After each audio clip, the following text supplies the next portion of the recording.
Hi hello ನಮಸ್ತೆ ವೀಕ್ಷಕರೇ, ನೀವು ನೋಡ್ತಾ ಇದ್ದೀರಿ ಅಲ್ತಾಫ್ ಬಿಳಿಗುಳ ಸಾರಥ್ಯದ ಅಟ್ ನ್ಯೂಸ್ ಕನ್ನಡ. ಇದು ಗಟ್ಟಿತನದ ದಿಟ್ಟ ಸುದ್ದಿ. ನಾನು ನಿಮ್ಮ ಪ್ರವೀಣ್ ಕುಟ್ಟಿ ಕೃಷ್ಣಪುರ.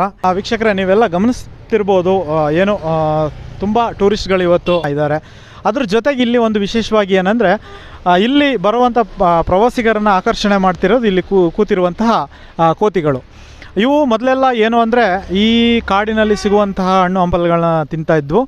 ಕ್ರಮೇಣವಾಗಿ 1-2 ಈ ರೀತಿ ರಸ್ತೆ ಬದಿಗೆ ಬಂದು ತಿನ್ನುವಂಥ ಅಭ್ಯಾಸ ಮಾಡ್ಕೊಂಡ್ಮೇಲೆ ಈಗ ಇಲ್ಲಿ ಏನಾಗಿದೆ ಅಂದರೆ, ಯಾವುದೇ ಒಂದು ವಾನರ ಸೇನೆ ಅಂತ ಏನು ಹೇಳ್ಬೋದು, ಅದೆಲ್ಲ ಇಲ್ಲೇ ಬೀಡು ಬಿಟ್ಟಿದೆ.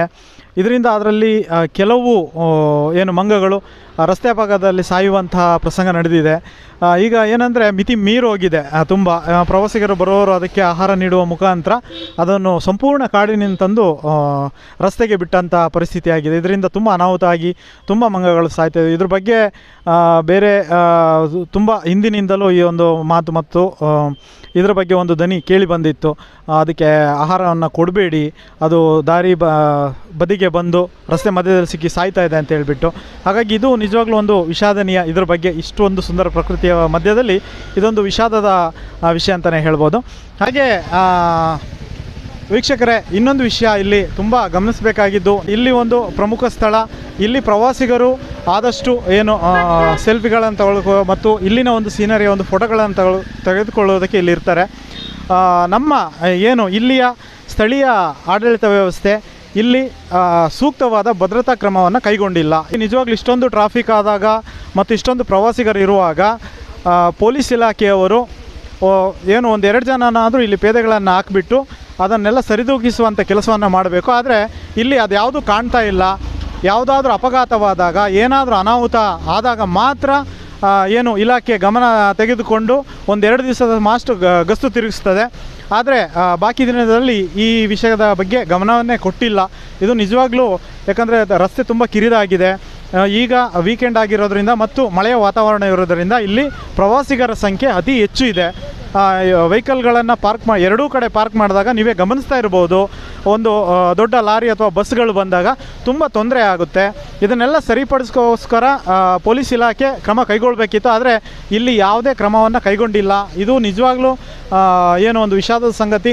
ಇದನ್ನು ದಯವಿಟ್ಟು ಮೂಡಿಗೆರೆ ಪೊಲೀಸ್ ಇಲಾಖೆ ಅಥವಾ ಇದಕ್ಕೆ ಸಂಬಂಧಪಟ್ಟಾದ ಅಧಿಕಾರಿಗಳು ದಯವಿಟ್ಟು ಇಲ್ಲಿ ಗಮನ ಹರಿಸಿ ಇಲ್ಲಿನ ಒಂದು ಸೂಕ್ತ ಭದ್ರತೆ ಕ್ರಮವನ್ನು ಅನುಸರಿಸಬೇಕು. ಮತ್ತು ಕೆಲವು ಪ್ರವಾಸಿಗರು ಏನು ಮಾಡ್ತಾರೆ, ಅಪಾಯವನ್ನು ಮೀರಿ ಸೆಲ್ಫಿಯನ್ನು ತೆಗೆದುಕೊಳ್ಳುವುದು ಮತ್ತು ವಿಡಿಯೋ ಶೂಟಿಂಗನ್ನು ಮಾಡುವಂಥ ಕೆಲಸವನ್ನು ಮಾಡ್ತಾರೆ.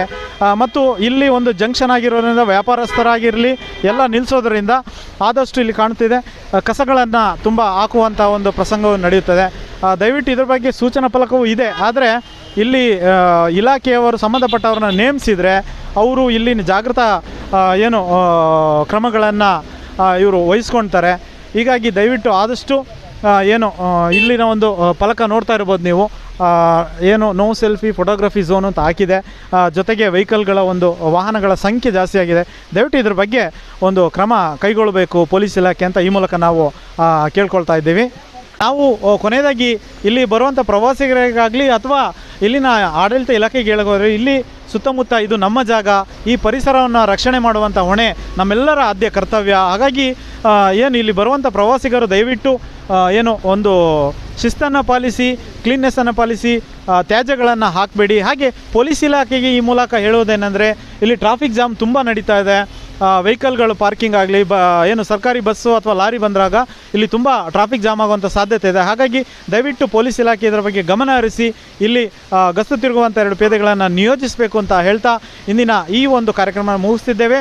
ಗಟ್ಟಿತನದ ದಿಟ್ಟ ಸುದ್ದಿಗಾಗಿ ನೋಡ್ತಾ ಇರಿ ಅಟ್ ನ್ಯೂಸ್ ಕನ್ನಡ. ನಾನು ನಿಮ್ಮ ಪ್ರವೀಣ್ ಕುಟ್ಟಿ ಕೃಷ್ಣಪುರ. ಮತ್ತೆ ಸಿಗೋಣ. ಎಲ್ಲರಿಗೂ ಧನ್ಯವಾದ.